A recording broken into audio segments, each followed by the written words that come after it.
দুনিয়া। অল্প কিছু মানুষের বাইরে আছে যাদের উদ্দেশ্য আখিরাত, বেশিরভাগের উদ্দেশ্য কি? দুনিয়া। বাড়ি, গাড়ি, টাকা, জমি জমা, স্ট্যাটাস, দ্যাটস অল। মানে মানুষের এই এই কনসেপ্টটাকে বলা হয় মেটেরিয়ালিজম। কি বলে? মেটেরিয়ালিজম মানে বস্তুবাদিতা। কি বলে? কথা বলেন। বস্তুবাদিতা। মুমিনের চিন্তা থাকে পরকাল কেন্দ্রিক। যে কাজে পরকালের স্বার্থ আছে আমি সেই কাজ করব, যেই কাজে পরকালের স্বার্থ নয় আমি করব না। এটা মুমিনের চিন্তা।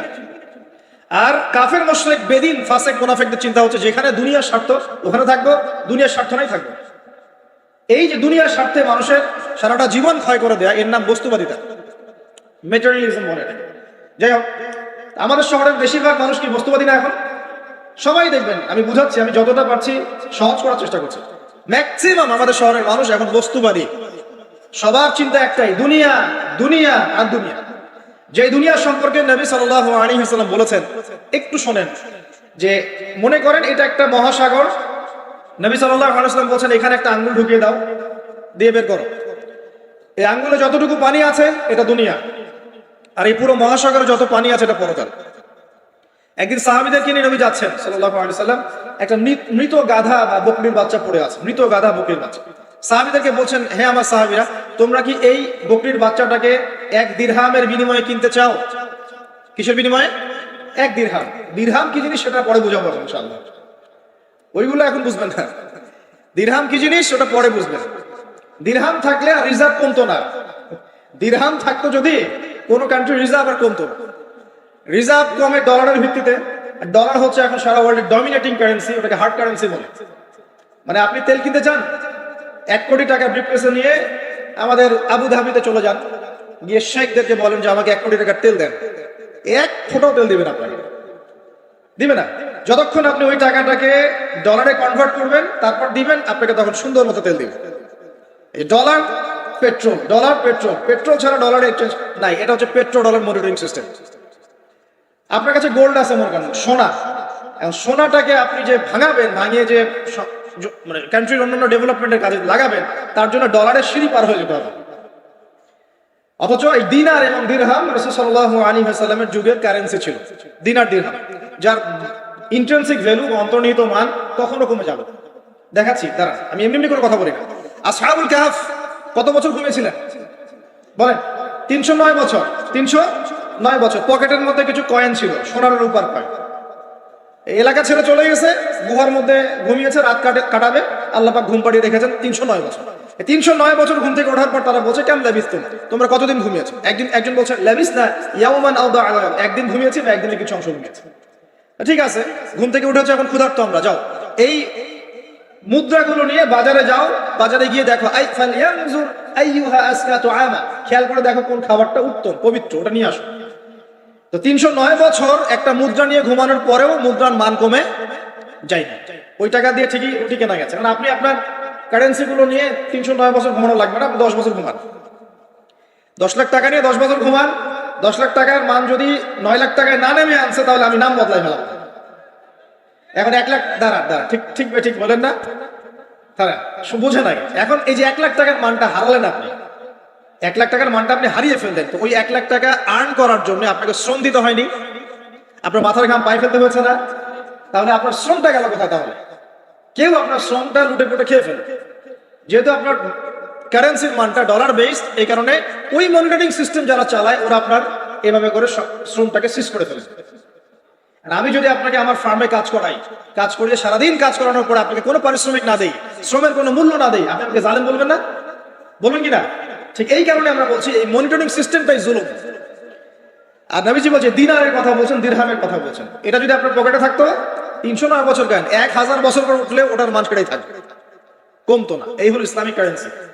এটা নিয়ে কথা বললে আবার এক শ্রেণীর ঘুমটাওয়ালা শায়েখ আছে, কিছু সত্য কথা ওরা হজম করতে পারে না। তখন দেখা যায় যে একটা ফতোয়া দিবে, এ খারেজি হয়ে গেছে, ফাইজলামি পাইছে। কে খারেজি একটু বলে নেই। খারেজি আকীদাটা কি আসলে? খারেজি আকীদা হচ্ছে কোনো ব্যক্তি যদি অন্য কোনো মুসলমানকে যদি কবিরা গুনাহ করার কারণে কাফের মনে করে। কথা বুঝেন? আপনি সুদ খেয়েছেন বা ঘুষ খেয়েছেন বা জেনা করেছেন, এগুলো কবিরা গুনাহ। এখন আমি যদি বলি যে সুদ ঘুষ জেনা করার কারণে আপনি কাফের হয়ে গেছেন, আপনাকে হত্যা করা জায়েজ, তাহলে আমি খারেজি। বুঝতে পারছেন কথা? কিন্তু আমি কি কখনো এরকম করে কথা বলেছি? এই যে মনিটরিং সিস্টেম নিয়ে কথা বলেন, এর সাথে কবিরা গুনার কি সম্পর্ক আর খাওয়ারিজমের কি সম্পর্ক? আবার কোনো কোনো ক্ষেত্রে দেখা যায় যে পলিটিক্যাল সমালোচনা করলে খারাজি টাইটেল দিয়ে দিন। ওই যে বললাম আমাদের শেখদের কাছে যান মিডল ইস্টের, গিয়ে আপনি দেন, টাকা দেন, তেল দিবে না, ডলার না দিলে বলবো এই যে এন্টি মিডল ইস্ট কথা বলেছে, অতএব সে খারিজ হয়ে গেছে। আর আমি আপনাকে একটা এক্সাম্পল দিই, শোনেন, বোঝেন কথাগুলো বোঝেন। ইয়াজিদের নাম শুনেছেন? ইয়াজিদ ভালো শাসক ছিল না, খারাপ শাসক ছিল। তার আমলে হুসাইন রাদিয়াল্লাহু আনহু শাহাদাতের ঘটনা ঘটেছে, হাররার যুদ্ধ ঘটেছে, সে মদিনা আক্রমণ করেছে, মক্কা আক্রমণ করেছে, মেসাকার করেছে। বহু সাহাবী তার এই শাসন মেনে নেয় নাই। তার মধ্যে একজন হচ্ছে আব্দুল্লাহ বিন জুবায়ের রাদিয়াল্লাহু আনহু, জুবায়ের ইবনে আওয়াম রাদিয়াল্লাহু আনহুর ছেলে। তার অনুসারী অনেক সাহাবী ছিলেন। আর আমাকে বলেন, ইয়াজিদ যখন মক্কা মদিনা আক্রমণ করছিল, বা তার সেনাবাহিনীরা যখন ইমাম হুসাইনকে কারবালার প্রান্তরে শাহাদাত দিচ্ছে বা আক্রমণ করছে তার সপরিবারে, এখন যে সাহাবীরা তার বিরুদ্ধে একটু অবস্থান নিয়েছে, সবগুলো সাহাবী কি কাফের হয়ে গেছে, তাগুত হয়ে গেছে আর খারাজি হয়ে গেছিল নাকি? তারা কি ইয়াজিদের অন্যায়ের প্রতিবাদ করার কারণে খারাজি হয়ে গেছিল নাকি? তো পলিটিক্যাল সমালোচনার সাথে খাওয়ারিজমের কোনো সম্পর্ক নেই। কিন্তু এরা এটাকে একটা সুকৌশলে মুসলিম উম্মার যুবকদের মধ্য থেকে সত্য কথা বলার মানসিকতাকে কেড়ে নিয়েছে। সত্যকে উপস্থাপন করার মানসিকতাকে দমিয়ে দেওয়ার জন্য একটা খারেজি ফতোয়া শুরু করে দিয়েছেন, যেখানে সেখানে যা ইচ্ছা বলবেন খারেজি ফতোয়া দিয়ে। যাই হোক, ওদিকে যাচ্ছি না, আমি মূল জায়গায় আসি। দেখুন, আমরা রাসূলের হাদিস থেকে জানছি দুনিয়ার মূল্য এতটুকু। তুমি কি এই বকরির বাচ্চাটাকে 1 দিরহামের বিনিময়ে কিনবা? সাহাবীরা বলছেন 1 দিরহাম কেন ইয়া রাসূলুল্লাহ সাল্লাল্লাহু আলাইহি ওয়াসাল্লাম, বিনামূল্যেও যদি আপনি আমাকে এটা দেন বা আমাকে এটা দেয়া হয়, আমি এটা কিনবো না। বিনামূল্যেও যদি আমাকে এই মৃত বা এই পচা গলা এই গাধার বাচ্চা, বকরির বাচ্চাকে দেয়া হয়, আমি কিনবো না। নবী সাল্লাল্লাহু আলাইহি ওয়াসাল্লাম বলছেন এটাই হচ্ছে দুনিয়া। আল্লাহ পাকের কাছে দুনিয়ার মূল্য এই বকরির বাচ্চার চাইতেও কম। তো এখন আমরা যারা বস্তুবাদিতায় লিপ্ত আছি, দুনিয়ার এই যে ফিকির, সারাদিন দুনিয়ার ফিকির মানুষ এমন ভাবে পেয়ে বসে না, মানুষ দুনিয়ার আলাপ ছাড়া কোনো কথাই বলতে চায়। দেখবেন একজন আলেমের কাছে বসবেন, সে আপনাকে কোরআনের কথা বলবে, হাদিসের কথা বলবে। একজন দুনিয়াদার মানুষের পাশে বসবেন, 1 ঘন্টা বসে থাকলেও একটা কোরআনের কথা বলবে না, আর হাদিসের কথা বুঝতে পারবে না। আর তার মাথাটা ফাংশন হয়ে গেছে দুনিয়া দিয়ে। ঠিক আছে, সে যদি ড্রাইভার হয়, সারাদিন গাড়ির পেঁচাল পারবে, গাড়ি এটা, গাড়ি ওইটা, এমন গাড়ি ওইটা। সে যদি ইকোনমিক সেক্টরের মানুষরা বলবে এই যে ব্যবসা এমন, এই ব্যবসা এমন, ওই ব্যবসা এমন। সুদী মহাজন হয়, বলবে এই এখানে সুদ দিলে এত হবে, এখানে দিলে এত হবে। আর পলিটিক্স যদি করে, তাহলে সারাদিন পলিটিক্স আছে। দুনিয়ার সেক্টরে যারা পটু আর কি, দুনিয়ার ফাংশনটা মাথায় এমন ভাবে ইনস্টল করা থাকে যে এটা ছাড়া অন্য কোনো কথা তার মুখ থেকে বের হয়। নবী সাল্লাল্লাহু আলাইহি ওয়াসাল্লাম দুনিয়াকে এত তুচ্ছ করেছেন। এখন আমি আপনাকে বোঝাচ্ছিলাম যে দাসী তার মনিককে জন্ম দিবে, এর অর্থ একটা এই যে পিতামাতার সাথে এখন দাসীর মতো আচরণ করা হবে। সেটা কি হচ্ছে না বলেন? এটা যারা পিতামাতা হয়েছেন, বার্ধক্যে চলে গেছেন, তারা খুব ভালো করে জানেন। যেই সন্তানের জন্য সারাটা জীবন তারা মাথার ঘাম পায়ে ফেললেন, এই সন্তান তার খোঁজ খবর পর্যন্ত নেয় না। ব্রিটেন, অক্সফোর্ড, হার্ভার্ড থেকে পড়ে আসছে, ঢাকা বিশ্ববিদ্যালয় থেকে বড় বড় ডিগ্রি নিয়ে আসছে, তার বাবা এখন থাকে বৃদ্ধাশ্রমে। জাহাঙ্গীরনগর ইউনিভার্সিটির একজন প্রফেসর, তিনি বৃদ্ধাশ্রমে আছেন। একটা ভিডিও দেখলাম তার, তিনি বলছেন যে আমি আমার পরিবারের জন্য কি না করেছি, আজকে আমি এত বড় প্রফেসর হওয়ার পরে আমার শেষ জীবনটা এখানে কাটছে। মাঝে মাঝে এগুলো দেখলে মনে হয়, মনটা চায় যে আমরাও কিছু বৃদ্ধাশ্রম করি, যাদেরকে আল্লাহ পাক তৌফিক দিয়েছেন আপনারা করবেন। যদিও ইসলামের বৃদ্ধাশ্রমের কোনো জায়গা নাই, মায়ের পায়ের নিচেই সন্তানের বেহেশত, কিন্তু এখন পরিবেশ এত খারাপ যে কিছু কিছু বৃদ্ধাশ্রমের দরকার হয়ে পড়েছে। জাতীয় একটা দৈনিক পত্রিকা দেখলাম, তারা বলছে যে এখন বৃদ্ধাশ্রম সময়ের দাবি হয়ে গেছে। বৃদ্ধাশ্রম এখন সময়ের দাবি হয়ে গেছে। আপনাদের সামর্থ্য থাকলে আপনারা করবেন।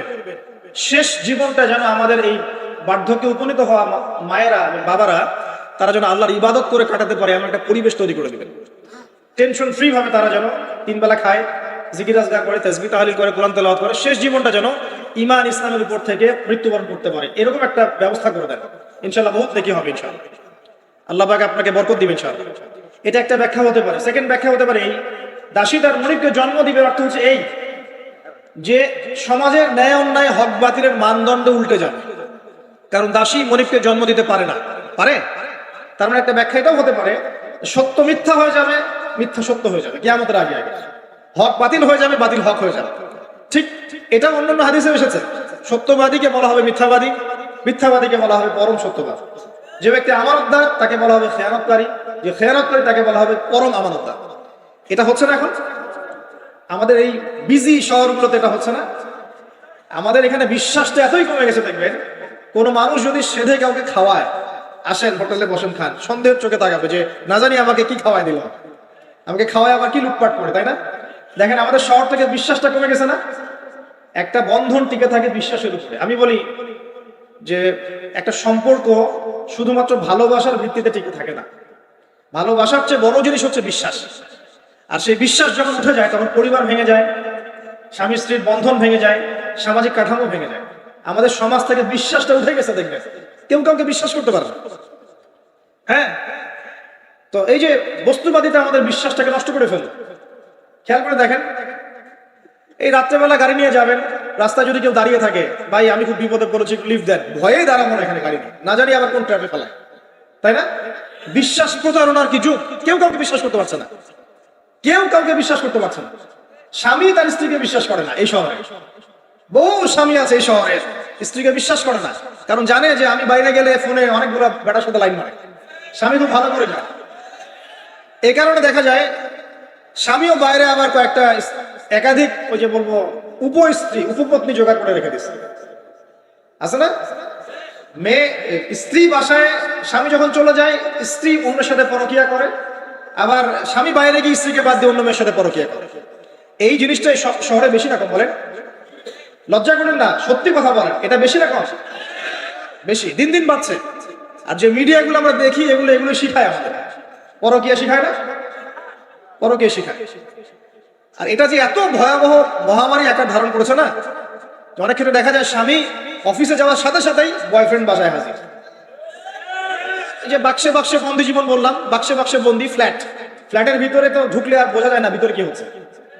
কত ফ্ল্যাটে যে জেনা হয় এখন এই শহরে, আল্লাহ ভালো জানে।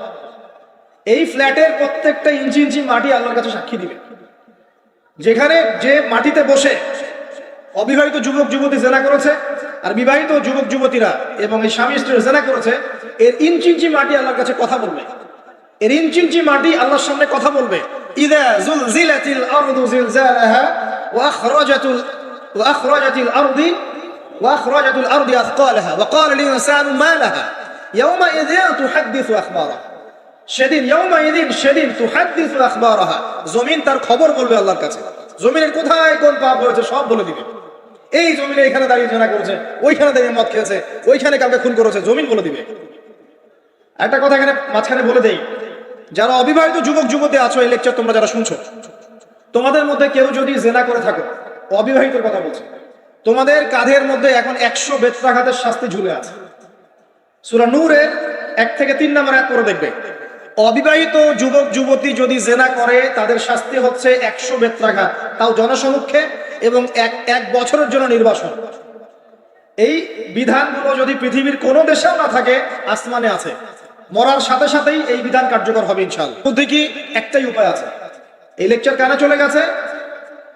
অনতি বিলম্বে ওযু করবে, ওযু করে খালেস ভাবে রাতে শেষ রাতে জায়নামাজ বিছাবে, জায়নামাজ বিছিয়ে আল্লাহর সামনে দাঁড়িয়ে 2 রাকাত নামাজ পড়বে, পড়ে নিজের পাপের কথা স্মরণ করে চোখ দিয়ে দরদর করে পানি ফেলে দিবে, আল্লাহকে সিজদা গিয়ে বলবে, আল্লাহ আমি জিনা করেছি, আমাকে মাফ করো। আল্লাহ আমার এই পাপের কথা কেউ জানে না, তুমি জানো, মাফ করো। এই মাফ নেওয়ার পরে আবার ওই যার সাথে করেছেন ওর সাথে আবার লিঙ্ক আপ করার চেষ্টা করবে। আসো আমরা জেনা করেছিলাম, আসো বিয়ে করে নেই। এটা সলিউশন না। জেনা করেছেন, আগে তওবা করে ফিরে আসতে হবে, তারপরে পুরো জীবন ইসলামিক লাইফ লিড করতে হবে। আল্লাহ যদি দেখেন যে হ্যাঁ আপনি ঠিকঠাক তওবা করে আল্লাহর পথে চলছেন, আল্লাহ তখন আপনাকে নেককার স্ত্রী দিবে ইনশাআল্লাহ। এই একমাত্র রাস্তা যুবকদের জন্য এবং যুবতীদের জন্যও। যুবকরা না হলে পার পেয়ে যেতে পারে, কারণ একটা কথা সমাজে প্রচলিত আছে না, যে ছেলে মানুষের ইজ্জত তো সহজে যায় না, গোপন হয়ে গেছে, কেউ জানে না, আল্লাহ মাফ করে দিয়েছেন, সে হয়তো পার পেয়ে গেল। কিন্তু এই যে মেয়ে, তুমি যে 8-10টা ছেলের সাথে জেনা করেছো, তোমার ইজ্জতের কি হবে? তোমার যে সতীত্ব তুমি নষ্ট করেছো, তুমি তো বিয়ের পর কোনো ঘরে গেলে সে হাজবেন্ডও বুঝতে পারবে তুমি আর সতী স্বাধীন হও, তখন তোমার কি হবে? এটা গেল স্বেচ্ছায় জেনা। আর যদি আপনি ধর্ষণ করে থাকেন কাউকে, তাহলে তার হক তাকে ফেরত দিতে হবে। কিভাবে দিবেন সেটা আপনার বিষয়। আল্লাহর কাছে ক্ষমা চান, ইস্তেগফার করেন। জেনার ফলশ্রুতিতে সমাজে মহামারী নেমে আসে, জেনা পরকীয়া অশ্লীলতার কারণে সমাজে এমন সব রোগ ব্যাধির উদ্ভব হয় যেগুলো কখনো ছিল না। এই শহরটা জেনার শহর, আমাদের এই ঢাকা শহর জেনার শহর। আপনাকে এটা বোঝার জন্য আমার লেকচার না শুনে আপনি পেপার পত্রিকা ঘাটেন, অনলাইন সার্চ করেন, দেখবেন এই শহরে আনাচে কানাচে জেনা হয় এবং ওপেন জেনা হয়, মানুষ জেনাকে হালাল মনে করে। এই শহরের যুবক যুবতী যারা একে অপরের সাথে বয়ফ্রেন্ড গার্লফ্রেন্ড কালচারে লিপ্ত আছে, এটাকে তারা হালাল মনে করে, কেউ হারামও মনে করে না। কত বড় সাহস দেখায়! রাস্তা দিয়ে আমরা হেঁটে গেল, বয়ফ্রেন্ড গার্লফ্রেন্ড এসে আমাদেরকে সালাম দেয়, হুজুর আমাদের জন্য একটু দোয়া করেন। তো প্রত্যেকটা পার্কে পার্কে যাবেন, এই যে আপনাদের রেস্টুরেন্ট গুলোতে যাবেন, দর্শনীয় যে স্পট গুলো সেখানে যাবেন, বেধা আছে জেনা হচ্ছে, জেনা আছে। আমি এই যুগের কথাই বলছি। নবী সাল্লাল্লাহু আলাইহি ওয়াসাল্লাম বলছেন, আমাদের নবী বলছেন, আমার উম্মতের একটা অংশ, সবাই না, আমার উম্মতের একটা অংশ অবশ্যই জেনাকে হালাল করে নিবে, অবশ্যই মদকে হালাল করে নিবে, মদ পান করবে কিন্তু মদের নাম অন্য দিবে, এবং তারা গান বাজনা বাদ্যযন্ত্র নর্তকীদেরকে হালাল মনে করে নিবে। নবী সাল্লাল্লাহু আলাইহি ওয়াসাল্লাম বলেছেন, যখন সমাজে এরকম পাপ বাড়ে তখন সমাজে এমন সব রোগ ব্যাধি আসে যা আগে কখনো ছিল না। এবং এদের ব্যাপারে নবীজি বলেছেন, একদিন সকালবেলা আল্লাহ পাক এদেরকে বানর এবং শুয়োর বানিয়ে দিবে। কিয়ামতের আগে এই ঘটনাও ঘটবে, বিকৃত হবে, ভূমিধস, ভূমিকম্প, ভূমিধস এবং আকৃতির বিকৃতি, এগুলো আযাব আসবে আল্লাহর পক্ষ থেকে। এই জেনা, এই ব্যভিচার, এই পরকীয়া, নোংরামি, অশ্লীলতার কারণে ঘরে ঘরে বয়ফ্রেন্ড গার্লফ্রেন্ড কালচার। কেউ মনে করে না জেনা এগুলো হারাম, কেউ মনে করে না যে আমার এই যে সহপাঠী আমার গায়রে মাহরাম। গায়রে মাহরাম, এই গায়রে মাহরাম শব্দটাই নাই। কাজিন, চাচাতো বোন, মামাতো বোন, খালাতো বোন, এই যে কাজিন, এরা জেনা করছে।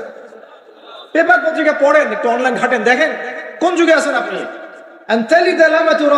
সমাজের ন্যায় অন্যায় হক বাতিলের মানদণ্ডই উল্টে যাবে।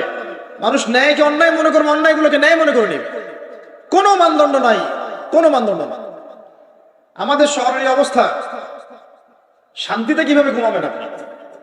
নিশ্চিন্তে থাকবেন কিভাবে? কখন যে আল্লাহর গজব চলে আসে। কোরআনে একটা আয়াত আছে, যখন আল্লাহ পাকের গজব আসবে তখন শুধু জালেমদের উপর খাস করে আসবে না। আলেমদেরকে জিজ্ঞাসা করেন, আলেম ওলামাদেরকে জিজ্ঞাসা করেন, যখন আল্লাহর গজব আসবে জালেমদের উপরে শুধু খাস ভাবে আসবে না, সবার উপরে আসবে। আমি খুব ভালো মানুষ, ওয়াজ করছি, নসিহত করছি, পার পেয়ে যাবে এমন ভাবার সুযোগই নাই। আপনাকে আপনার সাধ্য মতো অন্যায়ের প্রতিবাদ করার চেষ্টা করতে হবে। লাতা'মুরুন্না বিল মা'রুফ, নবীজি বলছেন, অবশ্যই তোমরা সৎ কাজের আদেশ করো। ওয়ালা তানহাউন্না আনিল মুনকার, অবশ্যই অসৎ কাজে নিষেধ করো। আও লা ইউশিকান্নাল্লাহু আন ইয়াবআসা আলাইকুম ইকাবাম মিন, অন্যথায় আমি আশঙ্কা করি তোমাদের উপর আল্লাহর পক্ষ থেকে বিশাল গজব আসবে। সুম্মা তাদউনাহু, এরপর তোমরা সবাই আল্লাহর কাছে দোয়া করবে, আল্লাহ গজব সরিয়ে দাও, সরিয়ে দাও। লা ইউস্তাজাবু দুআকুম, তোমাদের দোয়া কবুল করা হবে না। নবী সাল্লাল্লাহু আলাইহি ওয়াসাল্লাম বলেছেন, মান রাআ মিনকুম মুনকারান, তোমাদের মধ্যে যে কেউ whoever he is, যে কেউ যদি কোনো মুনকার, নোংরা গর্হিত কোনো কাজ দেখে, তাহলে যেন ফাল ইউগাইয়ির বিয়াদিহি, তার সামর্থ্য থাকলে হাত দিয়ে যেন ঠেকায়। সামর্থ্য থাকলে হাত দিয়ে যেন ঠেকায়। যাদেরকে আল্লাহ পাক হাত দিয়ে ঠেকানোর ক্ষমতা দিয়েছেন তাদেরকে আল্লাহ জিজ্ঞাসা করতেন, কেন ঠেকালে না? জেনার লাইসেন্স দিলে কেন? মদের লাইসেন্স দিচ্ছে কেন? ঠেকালে না কেন? তুমি অন্যায় কাজকে ঠেকালে না কেন?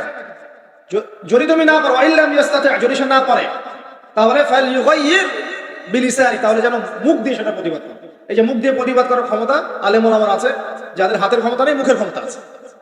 সেটাও যদি না পারো, আইল্লাম ইয়াস্তাতি, সেটাতেও যদি সে সক্ষম না হয়, ফাবিকলবিহি, তাহলে যেন অন্তর দিয়ে ঘৃণাটা পর্যন্ত করে। ওয়াবিযালিকা দুআফুল ঈমান, এটা হচ্ছে ঈমানের সবচেয়ে নিকৃষ্ট একটা অবস্থা, সর্বনিম্ন অবস্থা। এর নিচে ঈমানের কোনো অবস্থাই নাই। তার মানে অন্যায় দেখে আমাদের যাদের মনে কোনো ফিলিংসই কাজ করছে না, তার মানে আমাদের ঈমান নাই। আসলে সহজ কথা, ঈমানের সেই তেজ নাই আমাদের মধ্যে। আসুন, একটা ব্যাখ্যা এটাও হতে পারে, সমাজে ন্যায় অন্যায় হক বাতিলের মানদণ্ড উল্টে যাবে। আরেকটা জায়গায় যাচ্ছি, তার আগে একটা কথা বলতে ভুলে গেছিলাম। এখন বিবাহিত যারা আছে, এই যে দেবর আর ভাবি, এই যে শালি আর দুলা ভাই, মধুর সম্পর্ক না এগুলা? দাঁড়া, এটা মধুর সম্পর্ক। দেখা যায় সুবহানাল্লাহ, এই যে আমার এখানে ফোন আছে না, আমাদের অফিসিয়াল পেজ আছে, অফিসিয়াল পেজে যত প্রশ্ন আসে দেখি ম্যাক্সিমাম জেনা কেন্দ্রিক, ব্যভিচার কেন্দ্রিক, পরকীয়া কেন্দ্রিক। একজন প্রশ্ন করেছে যে দুলা ভাইয়ের চরিত্র এত খারাপ ছিল, আর ওই মেয়ের বয়স তখন কম ছিল, 13 বছর বয়স। 13 বছর বয়সের মেয়ের দিকে সে চোখ দিয়েছে। যাকে বিয়ে করেছে তার সাথে তো সম্পর্ক আছেই, যাকে বিয়ে করেছে ওর সাথে তো সম্পর্ক আছে। তারপরে আপনার শালির সাথে সম্পর্ক। এখন শালির সাথে তার 2 বছর ধরে সম্পর্ক করার পর সেগুলোর ভিডিও ধারণ করেছে, ধারণ করে তাকে ব্ল্যাকমেইল করছে যে যদি আমার সাথে খারাপ কাজে সে রাজি না হয় তাহলে এই ভিডিওগুলো ভাইরাল করে ফেলবে। এই যে অনলাইনের যুগ, এখন তো মানুষ নিশ্চিন্তে নিশ্চিন্তে মানুষ যে একটা প্রাইভেট লাইফ লিড করবে সেটাও করতে পারে না। প্রাইভেট লাইফের সবকিছু রেকর্ডেড হয়ে যায়, হয় না? এটা একটা ফিতনা, মহা ফিতনা। সে রেকর্ড করেছে, এইভাবে ব্ল্যাকমেইল করে এই শালীর সতীত্ব নষ্ট করবে। 1 বছর 2 বছর না, 3 বছর ধরে। এখন এই মেয়ে প্রশ্ন করছে পেজের মধ্যে যে এখন তার মানসিক অবস্থা এতই খারাপ, সে জিজ্ঞাসা করছে আমি যদি আত্মহত্যা করি তাহলে আমার পাপ হবে কিনা। এই মেয়েটা যদি আপনার বোন হতো কি করতে না, আল্লাহ না করুক এই মেয়ে যদি কারো মেয়ে হতো তাহলে কি করতে না, আপনার কাছের কেউ হলে আপনি কি করতেন? এখানে ওই শাস্তিটা না বলে সামনে যেতে পারছি না।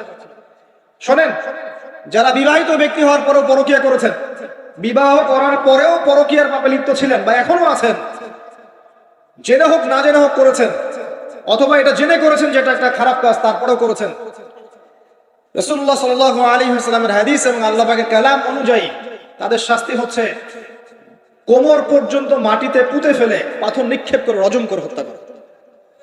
ইসলামিক যদি কোনো রাষ্ট্র থাকতো, এটা যদি হতো, ওমর রাদিয়াল্লাহু আনহুর যুগ হতো, তাহলে এই শাস্তির বাইরে আপনি চলতে পারতেন না, যদি এটা প্রমাণ হতো। এই শাস্তি যদি দুনিয়াতে কার্যকর নাও হয়, আপনি যদি তওবা না করে মারা যান, তাহলে কিয়ামতের মাঠে এই শাস্তি আপনি ভোগ করবেন। খুব মজা লাগছে পরকীয়া করতে। সকালে একটার সাথে, দুপুরে একটার সাথে, আজকে একজনের সাথে রাত কাটান, কালকে আরেকজনের সাথে রাত কাটান, খুব মজা পাচ্ছেন। রাত্রেবেলা মদ খান আর হোটেলে রাত কাটান, সকালবেলা আমরা অফিসে যান। আমাদের শহরের এগুলা কালচার কোত্থেকে আসবে? এই শহরকে পবিত্র করবে কে এবং এই শহরের আসল রূপগুলো স্পষ্ট করবে কারা? খুব মজা পাচ্ছেন এগুলোতে। সুবহানাল্লাহ। একটা বিষয় বুঝাই, ইসলামে কেসাস আছে, কেসাস। মনে করেন আমাকে কেউ হত্যা করেছে, আপনি তাকে হত্যা করতে পারেন। মনে করেন আপনি কাউকে হত্যা করেছেন, ঠিক আমাদের লজের মধ্যে কেউ যদি কাউকে হত্যা করে তাকে ফাঁসি দেওয়া হয় না, এরকমই কেউ যদি কাউকে হত্যা করে, ইসলামের বিধান কেসাস করা, মানে হাতের বদলে হাত, চোখের বদলে চোখ, কানের বদলে কান, নাকের বদলে নাক, জানের বদলে জান, যদি প্রমাণ হয়। কিন্তু এখানেও হত্যাকারীর বাঁচার সুযোগ আছে। কিরকম? মনে করেন আপনি আমার পরিবারের কাউকে হত্যা করেছেন, আল্লাহ না করুন, এখন আপনি এসে আমাকে ক্ষমা চাচ্ছেন যে আমার ভুল হয়ে গেছে, আমি রক্তপণ দিব, আমাকে মাফ করে দেন। এখন আমাদের পরিবারকে আপনাকে বললো ঠিক আছে আপনাকে মাফ করে দিলাম, আপনার কেসাস করার দরকার নেই, আপনি রক্তপণ দিয়ে দেন, তাহলে আপনি বেঁচে থাকার সুযোগ পেলেন। কথা বুঝতে পারছেন? একটা হচ্ছে মুরতাদ। মনে করেন কেউ ইসলামের কিছু বিষয়কে অস্বীকার করেছে, তাকে জেলখানায় বন্দী করে রাখা হবে, সুযোগ দেওয়া হবে যে আপনি কি এগুলো জেনে শুনে বলেছেন নাকি এর উপর অটল থাকবেন না ফিরে আসবেন। সে যদি বলে না আমি তওবা করলাম, আমি এগুলো থেকে ফিরে আসলাম, ও বেঁচে থাকার অধিকার পেয়ে গেল।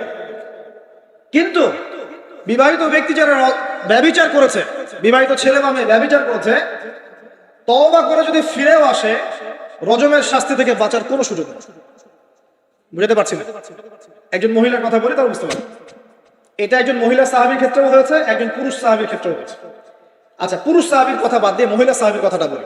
মহিলা সাহাবী এসেছেন, এসে নবীজিকে বলছেন ইয়া রাসূলুল্লাহ তাহিরনি, আমাকে পবিত্র করুন, আমি একটা অন্যায় করেছি, আমি বিশাল একটা অন্যায় করেছি। নবী সাল্লাল্লাহু আলাইহি ওয়াসাল্লাম বলছেন কি করেছো তুমি? তখন সে বলছে আমি জিনা করেছি।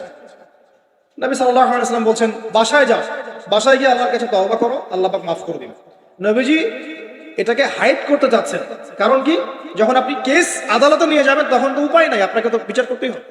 তুমি বাসায় ফিরে যাও, তওবা করো, আল্লাহ মাফ করে দিবেন। সে মহিলা নাছোড়বান্দা, না আমার বিচার করে দেন, আমার বিচার করে দেন, পরকালে আমি শাস্তি পেতে চাই না, দুনিয়াতে আমার বিচার করে দেন। নবী সাল্লাল্লাহু আলাইহি ওয়াসাল্লাম বলছেন তুমি কি গর্ভবতী হয়েছো? হ্যাঁ, জিনার কারণে আমি গর্ভবতী হয়ে গেছি। এরকম হচ্ছে না এখন?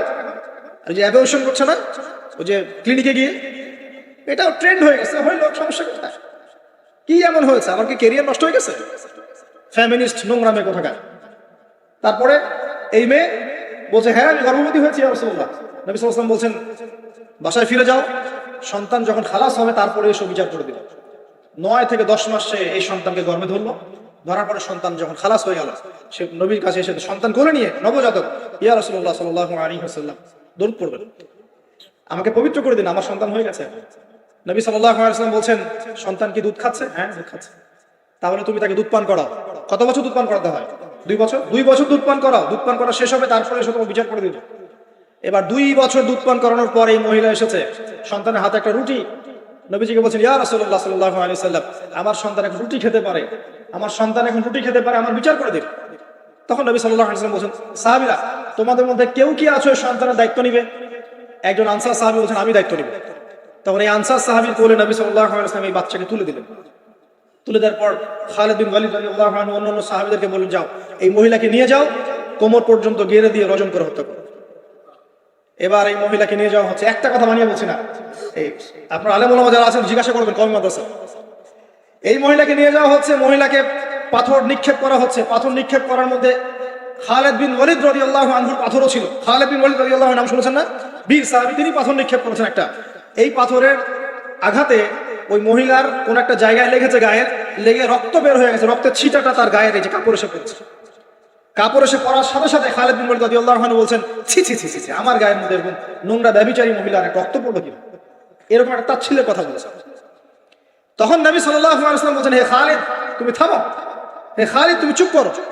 তুমি জানো এই মহিলা এই 2 বছরে 3 বছরে এত তওবা করেছে আল্লাহর কাছে, এই সমস্ত তওবা যদি মদিনাবাসীর মধ্যে বন্টন করে দেওয়া হয় তবুও কম হয়ে যাবে।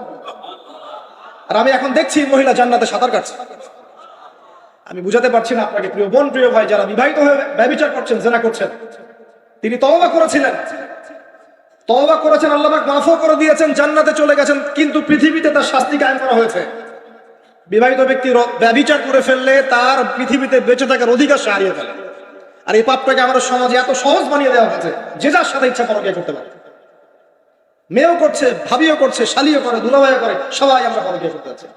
পরকীয়ার সয়লাভ বন্ধ করতে হবে, পরিবারে পর্দা কায়েম করতে হবে, অপসংস্কৃতি ঠেকিয়ে দেন, এইগুলা চ্যানেলগুলো বন্ধ করে ফেলেন বাসা থেকে। ইসলামিক সমাজ কায়েম না করতে পারলে আমাদের মা বোনরা সব নষ্ট হয়ে যাবে দিন দিন। আর পরিবারের ইজ্জত যখন চলে যায়, কোনো কিছুর বিনিময়টাকে ফিরে পাওয়া যাবে না। কেন পরকীয়া করতে গেছেন? আল্লাহ, আপনার যদি এতই চাহিদা থাকে আরেকটা বিয়ে করেন না কেন? বিয়ে করতে সাহস কুলায় না নাকি? বিয়ে করলে যে স্ত্রীকে নিয়ে সূর্যের আলোতে ঘুরতে হয়, ওই জন্য ইঁদুরের মতো রাতের বেলা অন্ধকারে আপনি থাকতে চান, সিংহের মতো সকালবেলা সূর্যের মতো স্নান করতে পারেন। কথা বুঝতে পারেন না? বিয়ে করলে স্ত্রীকে নিয়ে পুরুষের মতো, সুপুরুষের মতো সূর্যের আলোকে আপনি হাঁটবেন রাস্তায়, কাউকে ভয় করবেন? আপনার মতো কোনো ভয় কাজ করবে না। আর এখন আপনি ইঁদুরের মতো রাতের অন্ধকারে রাত কাটান অন্য মেয়ের ঘরে গিয়ে। এই শহরের এই মহামারীগুলো বন্ধ করতে হবে। আমি এই শহরের একজন শুভাকাঙ্ক্ষী বাসিন্দা, আমি এখানকার। আমি আমার চোখ দিয়ে যা দেখছি এটা দেখার পর চুপ থাকতে পারি না। আমরা সব জায়গায় যারা দেখছি, মাদক দ্রব্য দেখছি, পরকীয়া দেখছি, পর্নোগ্রাফির তো শেষ নাই, প্রত্যেকের ফোনে ফোনে পর্নোগ্রাফি, এভরিওয়ান। পর্নোগ্রাফি, মাদক আর ব্যভিচার, জেনা, ফ্রি মিক্সিং অবাধে আমাদের শহরে। বস্তুবাদী তো আছেই। তো এটাকে আখিরুল জামানের শহর বলবো নাকি আউয়ালুল জামানের শহর বলবো নাকি? শুধু এই শহরের সমস্যা এটা নয়, প্রত্যেক বড় বড় শহরের সমস্যা। ইভেন এগুলো এখন গ্রামে পর্যন্ত চলে গেছে, এগুলো গ্রামেও চলে গেছে, গ্রামে আরো বেশি আছে। দেখবেন শহরের ছেলেরা তো জিন্স আর টি শার্ট পরা মেয়েদেরকে দেখে অভ্যস্ত না, এরা না একটু কন্ট্রোল করতে পারে। আর যখন একটা গ্রামের ছেলে পর্নোগ্রাফি দেখবে, সে তো আর নিজেকে কন্ট্রোল করতে পারে না। বুঝতে পারছেন না? আমাদের শপিং মলগুলোতে গেলে আমরা দেখি টি শার্ট আর গেঞ্জি পরা মেয়ে ঘুরছে, তাই না? এটা দেখতে দেখতে অভ্যস্ত আমরা, এই জন্য আমরা কন্ট্রোল করতে পারি কিছুটা হলেও, তাই না ছেলেরা? কিন্তু গ্রামের ছেলে মেয়ে যারা, তারা কিন্তু পর্ন দেখলে কন্ট্রোল করতে পারে না। দেখুন গ্রামে ধর্ষণ দিন দিন বাড়ছে, ডে বাই ডে। এই সমস্যাগুলো বড় বড় প্রত্যেক বিগ সিটিজ এন্ড টাউনের সমস্যা, একই সমস্যা। এরা এমন একটা সভ্যতা যারা প্রত্যেকটা পাপকে গ্লোবালাইজেশন করে দিয়েছে। সুদ খেয়েছে, সারা বিশ্বে ছড়িয়ে দিয়েছে। মদ খেয়েছে, সারা বিশ্বে ছড়িয়ে দিয়েছে। জেনা করেছে, সারা বিশ্বে ছড়িয়ে দিয়েছে। ফ্যামিলিস্ট রেভলিউশন সারা বিশ্বে ছড়িয়ে দিয়েছে। ব্যাংকিং, সুদভিত্তিক ব্যাংকিং সিস্টেম সারা বিশ্বে ছড়িয়ে দিয়েছে। প্রত্যেকটা সমস্যা দেখবেন ওখান থেকে সারা বিশ্বে ছড়িয়ে গেছে। আর আমরা মনে করি ওরাই নাকি মানবতার মুক্তির পথ দেখাবে। ওরা আমাকে শিখাবে নারীর স্বাধীনতা, অধিকার। আমার কাছে কোরআন এবং সুন্নাহ আছে, রাসূল আছেন, আমার কাছে আল্লাহ আছেন। এগুলোকে বাদ দিয়ে তোমার কথা শুনতে হবে আমাকে? এরা আমাদেরকে বাঁচাবে না, বরং এরা সারা বিশ্বে ইয়াজুজ মাজুজের মতো ফিতনার ফাসাদ সৃষ্টি করে যাচ্ছে। আসুন, একটা ব্যাখ্যার অনেক কথা হয়ে গেল। আল্লাহর ওয়াস্তে যুবক যুবতী যারা আছো, লেকচার যাদের কানে যাবে, আজকেই জেনা থেকে তওবা করতে হবে। জেনার ধার কাছে যাওয়া যাবে। আর হালাল উপার্জনের সোর্স হয়ে গেছে, অবিবাহিত থাকার দরকার নাই, বিয়ে করে ফেলেন। বিয়ে আপনার জীবনটাকে সুশৃঙ্খলতা নিয়ে আসবে। আমি গার্ডিয়ানদেরকে রিকোয়েস্ট করবো যে বিয়েটাকে সহজ করবেন, কঠিন জটিল করেন না, জেনা বাড়তে থাকবে না। আমাদের যে সন্তান, যে ছেলেটাকে মেয়েটাকে ছোট মনে করছেন না, ছোট নাই, সে অলরেডি 4-5 ঘাটের পানি খেয়ে আসছে।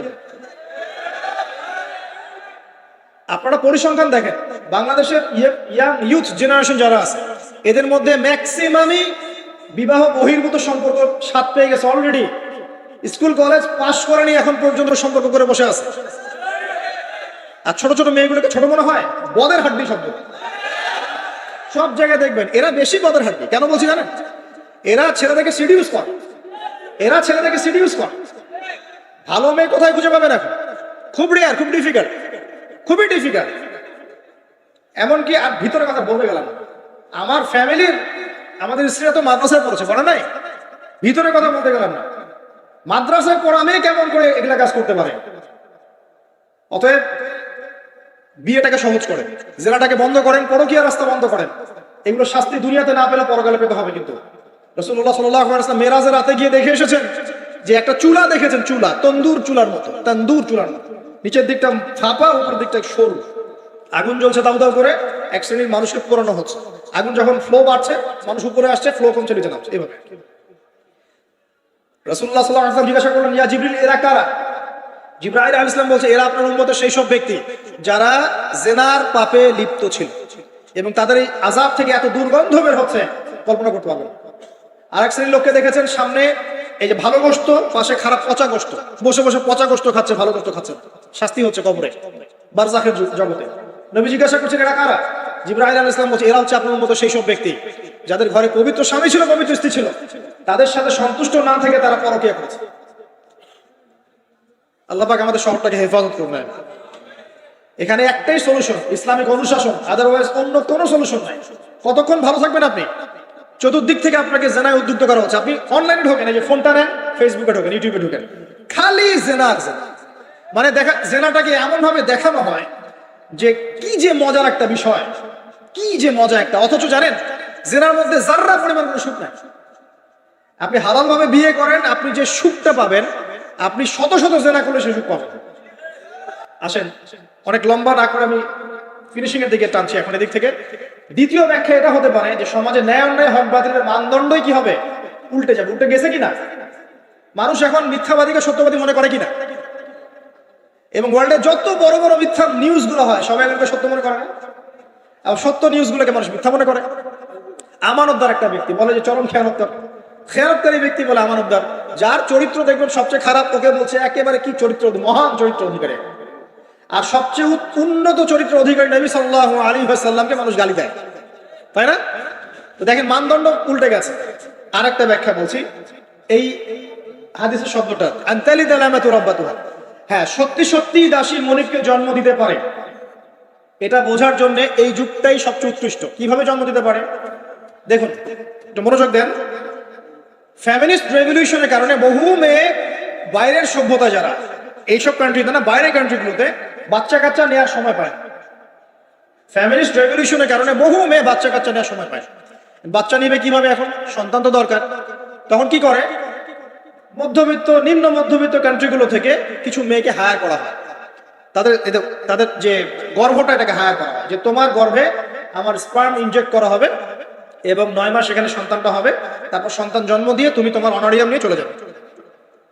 মনে করেন একটা কাপল, ওদের তো মেয়েদের বাচ্চা কাচ্চা নেওয়ার সময় নাই, তো প্রোগ্রেস, এগিয়ে যাওয়া, ইজ্জত থাকে না, 10-15 বছরের মধ্যেই সারা জীবন এভাবেই তারা চলে। 10টা-20টা জেনা হয়, এগুলো কোনো বিষয় না। ডিভোর্স তো সকালে বিয়ে হলে বিকেলে ডিভোর্স হয়, বাচ্চা কাচ্চা নেওয়ার ফুরসত নাই। একটা শ্রীলঙ্কার কোনো মেয়ের গর্ভ ভাড়া করেছে, এখন গর্ভের সন্তান হলো, সন্তান জন্ম দেওয়ার পরে এই সন্তানটা নিয়ে তাকে তার অনারিয়াম দেওয়া হচ্ছে $10,000-20,000 নিয়ে সে বাচ্চাটা দিয়ে দিল।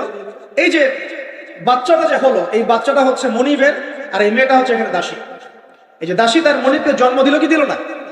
বুঝতে পারছেন না কথা? মনে এই ব্যাখ্যাটা আজকে থেকে 30-40 বছর আগেও করা যেত না, এখন 30-40 বছরের মধ্যেই ব্যাখ্যাটা করা যায়। ইসলাম এভাবেই চির প্রাচীন, চির নতুন, চির আধুনিক। কথা বুঝতে পারছেন? অতএব এটা একটা আলামত নবীজি বলেছেন যে দাসী তার মনিবকে জন্ম দিবে। আরেকটা আলামত বলেছেন, এটা ব্যাখ্যা করে বিশেষ করছে। দেখুন কোন হাদিসের কথা বলছি। ওই যে ব্যক্তি আসলো সাদা কাপড় পরে, 4টা প্রশ্ন করলো, তার মধ্যে শেষ প্রশ্ন হচ্ছে কিয়ামত কবে হবে? নবীজি বলছেন আমি তো জানি না, কারণ এক্স্যাক্টলি কোন ডেটা হবে আমরা কেউ জানি না। প্রশ্নকারী উত্তরদাতার জ্ঞান সমান। আলামত বলে দেন, প্রথম আলামত বলেন এটা। সেকেন্ড আলামত কি বলছেন খুব ভালো করে শুনুন। দ্বিতীয় আলামত বলছেন ওয়ান তারাল, যখন তুমি দেখবে, ওয়ান তারাল কুফাতাল উরাতাল আলাতা রিয়াশাই ইয়াতাতাওয়ালুনা ফিল বুনিয়ান, এরকম 5টা শব্দ। যখন তুমি দেখবে সমাজের সবচেয়ে নিম্ন শ্রেণীর, বিনা কাপড়ের, বিনা জুতার, মানে কাপড় কেনার টাকা নাই, জুতা পরার টাকা নাই, নগ্ন পদের, নগ্ন দেখে, রিয়াশাই মানে হচ্ছে এই রাখাল শ্রেণীর মানুষ, এই শ্রেণীর মানুষরা যখন ইয়াতাতাওয়ালুনা ফিল বুনিয়ান, উঁচু উঁচু অট্টালিকা নির্মাণের প্রতিযোগিতা করবে, তখন তুমি কিয়ামতের অপেক্ষা করতে থাকো। জীবনের শেষের দিকের হাদিসে মাত্র দুটো আলামত, ঠিক এই যুগের কথাই নবীজি বলেছেন। এই যুগ যখন চোখের সামনে দেখতে পারবে, ফ্যান্টাসির সাআ, কিয়ামতের অপেক্ষা করো। যখন আমরা উপর থেকে ল্যান্ড করি শহরে, আমরা দেখি যে ইয়াতাতাওয়ালুনা ফিল বুনিয়ান, এই উঁচু উঁচু অট্টালিকা নির্মাণের প্রতিযোগিতা চলছে বাক্সে বাক্সে বন্ধু জীবন। তো কিভাবে সম্ভব? প্রশ্ন এখন একটা আপনার কাছে আমার, কিভাবে সম্ভব? সমাজের সবচেয়ে নিম্ন শ্রেণীর মানুষ, রাখাল শ্রেণীর মানুষ, গায়ে কাপড় নাই, স্যান্ডেল নাই, কিভাবে পড়বে সে? উত্তর দেন না, কিভাবে সম্ভব? উত্তর দুটো। এক, সুদের মধ্য দিয়ে সম্ভব। সুদের মধ্য দিয়ে সম্ভব সবচেয়ে দরিদ্র মানুষের বিল্ডিং নির্মাণের প্রতিযোগিতা সম্ভব। সেকেন্ডটা হচ্ছে অন্যের সম্পদ আত্মসাৎ এবং করাপশন, এর মধ্য দিয়ে সম্ভব এটা করা। এবং এই জিনিসগুলোও শেষ জামানার আলামত। শেষ জামানার সুদ র্যাপিডলি বাড়তে থাকবে। একটা ব্যক্তি খুঁজে পাওয়া যাবে না মনে হয় যার গায়ে সুদের ছিটা ফোটা গিয়ে লাগবে না। এই যে আমি বসে আছি, মনে করছেন আমি সুদ খাই না, বা আপনি খাচ্ছেন না। আপনি না খেলেও, প্রত্যক্ষভাবে না খেলেও পরোক্ষভাবে ঠিকই খাচ্ছেন। না খেলেও আপনার গায়ে সুদের ছিটা ফোটা গিয়ে লাগছেই। এমন কোন কান্ট্রি পৃথিবীতে নাই যেটা টোটালি সুদমুক্ত হতে পারবে এখন। IMF এর আন্ডারে আর ওয়ার্ল্ড ব্যাংকের আন্ডারে কোনো কান্ট্রি পারবে। আপনি যাই নিতে যান, চড়া সুদের লোন দিতে হবে। আর এই লোন আমাদের পকেট থেকে শোধ করতে হবে। অতএব প্রত্যক্ষভাবে না খেলেও পরোক্ষভাবে আপনি খাচ্ছেন। হয় খাচ্ছেন, না হয় দিচ্ছেন, না হলে সাক্ষী থাকছেন, না হলে লিখে রাখছেন, কিছু একটা করছেন। এটা সেই জামানা। আর কি? করাপশন, অন্যের সম্পদ আত্মসাতের এই যে একটা প্রতিযোগিতা চলছে আমাদের অন্যায়ভাবে, এর মধ্য দিয়ে সম্ভব এই নিচু শ্রেণীর মানুষের অট্টালিকা নির্মাণের প্রতিযোগিতা। প্রিয় ভাইরা, রাত অনেক গভীর হয়েছে, আর দীর্ঘ লম্বা করছি না, একটু কনক্লুশনের দিকে আসি, একটু মনোযোগ দেন। দেখুন, আলামাতুস সাআ নিয়ে পড়াশোনা করুন, পাশাপাশি কোরআন হাদিস পড়বেন অবশ্যই, এর পাশাপাশি ইকোনমিক্স পড়েন, ওয়ার্ল্ড অ্যাফেয়ার্স বোঝেন, হিস্ট্রি পড়েন। এগুলোকে কম্বাইন্ড করে আপনি দেখবেন যে আপনার বাহ্যিক চোখ, অভ্যন্তরীণ চোখ খুলে যাবে ইনশাআল্লাহ। তো আপনি বুঝতে পারবেন যে এখনকার সময় আর 100 বছর আগের সময় সেম না। এখন বহু কিছু দেখা যাচ্ছে যেগুলো আগে দেখা যেত না। আর আমরা আমাদের শহরটাকে যদি বাঁচাতে চাই, তাহলে আমাদের এই জেনার মহামারী থেকে বের হতে হবে, মাদকের মহামারী থেকে বের হতে হবে, সুদের মহামারী থেকে বের হতে হবে, অবিশ্বাস প্রতারণার এই যুগ থেকে বের হতে হবে, ব্যভিচারের যুগ থেকে বের হতে হবে। আমাদের পারিবারিক মূল্যবোধগুলো ঠিক করতে হবে, সবাইকে কোরআন সুন্নাহর জ্ঞানে জ্ঞানী হওয়ার চেষ্টা করতে হবে। বস্তুবাদিতা, দুনিয়ার মোহ থেকে আগে বের হতে হবে, দুনিয়ার মোহ থেকে বের হতে হবে। দুনিয়ার মোহটা থেকে বের হলেই সব ঠিক হয়ে যাবে ইনশাআল্লাহ। কবর, পরকাল, আখেরাত, এগুলো চিন্তা ফিকির সবসময় থাকলেই বের হতে পারবেন ইনশাআল্লাহ। শিয়ানা ধার্মিক হওয়ার দরকার নাই। ধর্ম খুব ভালো বুঝি, দুনিয়াটা আগে বুঝি, ধর্ম পরে বুঝি, প্রয়োজন নাই। এটা শিয়ানা ধার্মিক। আগে দুনিয়ার স্বার্থ ঠিক বুঝবে, তারপর পরকাল। নো, আগে পরকাল বুঝবো, তারপর দুনিয়া। যে কাজে পরকালীন স্বার্থ নাই, আমি নাই। যে কাজে পরকালীন স্বার্থ আছে, আমরা আছি ইনশাআল্লাহ। প্রত্যেক মুসলিম যুবক যুবতী, তরুণ তরুণী এবং আমাদের শ্রদ্ধেয় বড়রা যারা আছে, সকলের প্রতি একটা আমার প্রাণ ভরা একটা নসিহত, যে আমাদের সবাইকে আগে জ্ঞান অর্জন করতে হবে, চর্চা বাড়াতে হবে, পাশাপাশি আধ্যাত্মিকত্ব অর্জন করতে হবে, ইহসান দরকার, ইমানের আলো দরকার, ইসলামের পরিপূর্ণতা দরকার, আংশিক না, পরিপূর্ণ ইসলাম দরকার। উদখুলু ফিস সিলমি কাফা, পরিপূর্ণরূপে। নৈতিকতার অবক্ষয় হয়েছে, এটাকে ঠিক করতে হবে। আমাদের যুবক সমাজকে মাদকের মহামারী থেকে বের করতে হবে। ওদের জন্য রিজিকের সোর্সগুলো বাড়াতে হবে। উদ্যোক্তা হয়ে যান, পড়াশোনা করে উদ্যোক্তা হয়ে যান, ব্যবসা করেন, ব্যবসায় অগ্রগামী হন, প্রয়োজনে কৃষিভিত্তিক অর্থনীতিতে যান, উদ্যোক্তা হয়ে যান। উপার্জনের সোর্স হয়ে গেছে, বিয়ে করে ফেলেন, পারিবারিক আদর্শ ঠিক করেন। পরিবারের চাল ডাল নাই, পরিবারে পর্দা যেন থাকে। পরিবারে চাল ডাল নাই, পরিবারে পর্দা থাকতে হবে। পরিবারে খাবারের সংকট আছে, থাক, পরিবারে নামাজ থাকতে হবে, তালিম থাকবে, কোরআন থাকবে, সন্তানদেরকে ইসলামিকভাবে প্রতিপালন করতে হবে। শেষ জামানার আলামতগুলো যখন দেখা যাচ্ছে, এখন আর আয়েশ করে বসে থাকার কোনো সুযোগ নাই। সর্বপ্রথম নসিহত, পড়াশোনা করুন, বস্তুবাদিতা থেকে বেরিয়ে আসো, ম্যাটেরিয়ালিজম থেকে বেরিয়ে আসো, পরকালের বান্দা হয়ে যাবে। পরকাল ঠিক আছে, তারপর দুনিয়া ঠিক করে। অল্পতে সন্তুষ্ট থাকার চেষ্টা করেন। এত বেশি প্রয়োজন নাই আমাদের। দুনিয়ার জীবনে এসেছি একটা পানির মতো, হাতের মধ্যে লেগে থাকা পানি, আর পরকালটা পুরো মহাসমুদ্র। মৃত গাধার মতো দাম নাই আল্লাহর কাছে দুনিয়ার। অতএব এত বেশি ফোকাস করার দরকার নেই। যতটুকুতে আমাদের হয়ে যায় ব্যাস, সন্তুষ্ট থাকে। মা বোনদেরকে পর্দা রাখার চেষ্টা করেন। আপনার মেয়ের দিকে খেয়াল রাখেন, মেয়ের দিকে খেয়াল রাখেন। 8 বছর 9 বছর মেয়ে হয়ে গেছে, ওর দিকেও খেয়াল রাখতে হবে আপনাকে। ফ্রি মিক্সিং বন্ধ করেন। আপনার মেয়েকে পড়াতে চান, আপনি মেয়েদের স্কুলে দেন, মেয়েদের কলেজে দেন, মেয়েদের মাদ্রাসায় দেন। ফ্রি মিক্সিং আছে ওখানে দিয়ে। আপনি চাকরি করতে যাচ্ছেন মেয়ে হয়ে, যেখানে মেয়েরা চাকরি করে সেখানে করেন। ছেলেদের সাথে ফ্রি মিক্সিং এ যায় না। যদি ইজ্জতের মূল্য থেকে থাকে তাহলে এগুলো করেন। আর না হলে ওই যে একটা স্বনামধন্য কলেজের নাম দেখলেন কয়েকদিন আগে, একটা সার্টিফিকেট অর্জন করার জন্য যদি আপনাকে অন্যের বিছানায় রাত কাটাতে হয়, ওই সার্টিফিকেটের মুখে থুতুতে যাবো, কোনো প্রয়োজন আছে? ইজ্জত বিক্রি করে সার্টিফিকেট অর্জন করতে হবে? আর তোমরা একটা চাকরি পাওয়ার জন্য অন্যায়ভাবে অন্যদেরকে হল থেকে বহিষ্কার করছো, পিটাচ্ছ, অফিস্টিক দিয়ে মারছো, এর ফল কি তোমাকে পরকালে ভোগ করতে হবে না? একটা চাকরির জন্য তুমি তোমার গায়রতকে বিসর্জন দিয়ে দিলা, অনেস্টিকে বিসর্জন দিয়ে দিলা। রিজিকের মালিক কে? অতএব আল্লাহ রিজিক দিবে তোমাকে। অন্যায়ের সাথে আপোষ করে চাকরি পেতে যাও না। অন্যায় কাজ করে অন্যায়ের পথে থেকে অন্যায়ের পথে যারা আছে ওদেরকে সন্তুষ্ট করে চাকরির আশা করবে, ওই চাকরিতেও কোনো বরকত থাকবে না। নিজের যোগ্যতায় নিজের পরিচয় সৃষ্টি কর, নিজের পরিচয় নিজের যোগ্যতায় সৃষ্টি করো, ইনশাআল্লাহ আল্লাহ পাক তোমাকে বেহিসাব রিজিক দিবে। প্রিয় মুসলিম ভাই বোন, আমরা এমন একটা যুগে বাস করছি, এই যুগটা আগের মতো নয়। পরিবারে ফিতনা দেখবেন, সমাজে ফিতনা দেখবেন, ধর্মে ফিতনা দেখবেন, সব জায়গায় ফিতনা দেখবেন। আপনাকে ফিতনাগুলো রিকগনাইজ করতে হবে, চিনতে হবে। চেনার জন্য জ্ঞান লাগবে, আল্লাহর নূর লাগবে, আমল বাড়াতে হবে, বেশি বেশি সুন্নাহ লাগবে, নবী সাল্লাল্লাহু আলাইহি ওয়াসাল্লামের সুন্নাহর উপর থাকতে হবে, পারিবারিক আদর্শ ঠিক করতে হবে, দাওয়াতের কাজ করতে হবে, আমর বিল মারুফ নাহি আনিল মুনকারের কাজ করতে হবে। এরপর ইনশাআল্লাহ দেখবেন আস্তে আস্তে মুসলিমদের কমিউনিটির মধ্যে এই যত সমস্যা আছে ইনশাআল্লাহ কেটে যাবে। আমরা জানি এই সমস্যাগুলো সাময়িক। পৃথিবী যেহেতু সাময়িক, পৃথিবীর সবকিছুই সাময়িক।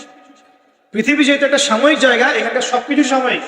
এখন যা চলছে পুরো বিশ্বে, এই অন্যায়, জুলুম, পাপাচার, বেহায়াপনা, অশ্লীলতা কিছুই থাকবে না ইনশাআল্লাহ। আস্তে আস্তে মুসলিমরা এগিয়ে যাবে, নৈতিকতার উন্নয়ন হবে, মুসলিমদের জ্ঞান বাড়বে, ঐক্য হবে। আল্লাহ পাক আমাদের সবাইকে ইসলামের জন্য কবুল করে নিন, আমিন।